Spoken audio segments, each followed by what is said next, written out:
നമസ്കാരം. ഹമാസ് പൂർണ്ണമായും ആയുധം വെച്ച് കീഴടങ്ങാതെ ഗസയിലെ നിലവിലെ സൈനിക സ്ഥാനങ്ങളിൽ നിന്നും ഇസ്രായേൽ സൈന്യം പിൻവാങ്ങില്ലെന്ന് പ്രധാനമന്ത്രി ബെഞ്ചമിൻ നെതന്യാഹു പ്രഖ്യാപിച്ചു.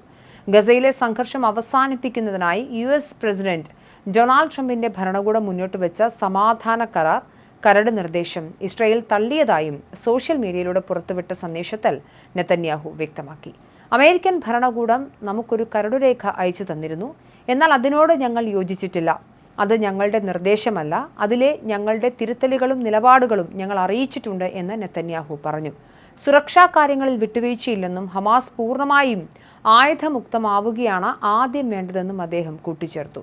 ഹമാസിന്റെ ക്രമാനുഗതമായ ആയുധ നിരോധനവും ഗസയിൽ നിന്നുള്ള ഇസ്രായേൽ സൈന്യത്തിന്റെ ഘട്ടം ഘട്ടമായുള്ള പിന്മാറ്റവുമാണ് യുഎസ് ബോർഡ് ഓഫ് പീസ് മുന്നോട്ട് വെച്ച പദ്ധതിയിലുള്ളത്. എന്നാൽ പൂർണ്ണമായ ആയുധ നിരോധനം ഉറപ്പുവരുത്താതെ പിന്മാറില്ലെന്ന ഇസ്രായേലിന്റെ കർശന നിലപാട് സമാധാന ശ്രമങ്ങൾക്ക് വലിയ തിരിച്ചടിയായിരിക്കുകയാണ്.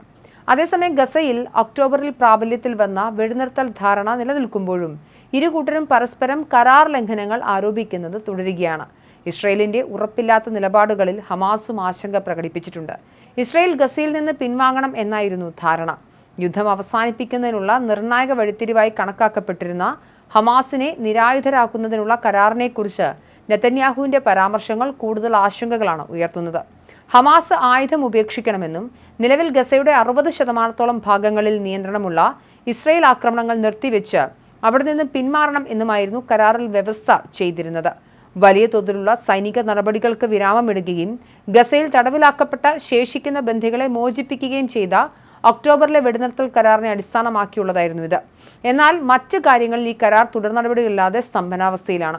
യുദ്ധ നടപടികൾ എല്ലാം അവസാനിപ്പിച്ച് നിരായുധീകരണം നടത്താൻ ഹമാസ് നേരത്തെ തന്നെ സന്നദ്ധത അറിയിച്ചിരുന്നു. ഒക്ടോബറിൽ നടക്കാനിരിക്കുന്ന തെരഞ്ഞെടുപ്പിൽ കടുത്ത പോരാട്ടം നേരിടുന്ന നെതന്യാഹു നിരായുധീകരണത്തിനാണ് മുൻഗണന നൽകേണ്ടതെന്ന തന്റെ നിലപാട് ആവർത്തിച്ചു. തങ്ങളുടെ രാജ്യത്തെയും പൗരന്മാരെയും സംരക്ഷിക്കാൻ ആവശ്യമായതെല്ലാം ഇസ്രായേൽ സേന തുടർന്നും ചെയ്യുമെന്നും അദ്ദേഹം പറഞ്ഞു. അതേസമയം നിരായുധീകരണ ചർച്ചകൾക്കിടയിലും ഇസ്രായേൽ ഗസയിൽ ആക്രമണം നടത്തിയിരുന്നു.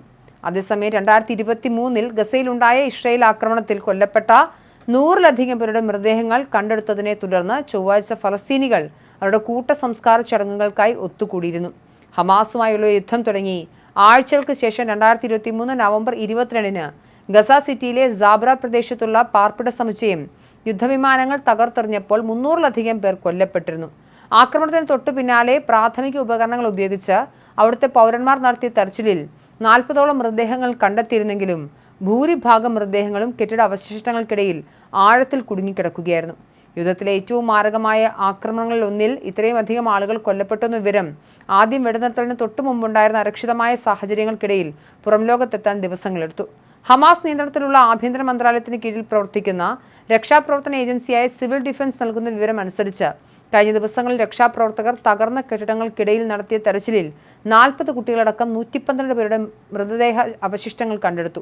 157 പേരുടെ മൃതദേഹങ്ങൾ കൂടി ഇനിയും കണ്ടെത്താനുണ്ടെന്നും അവർ അറിയിക്കുന്നു.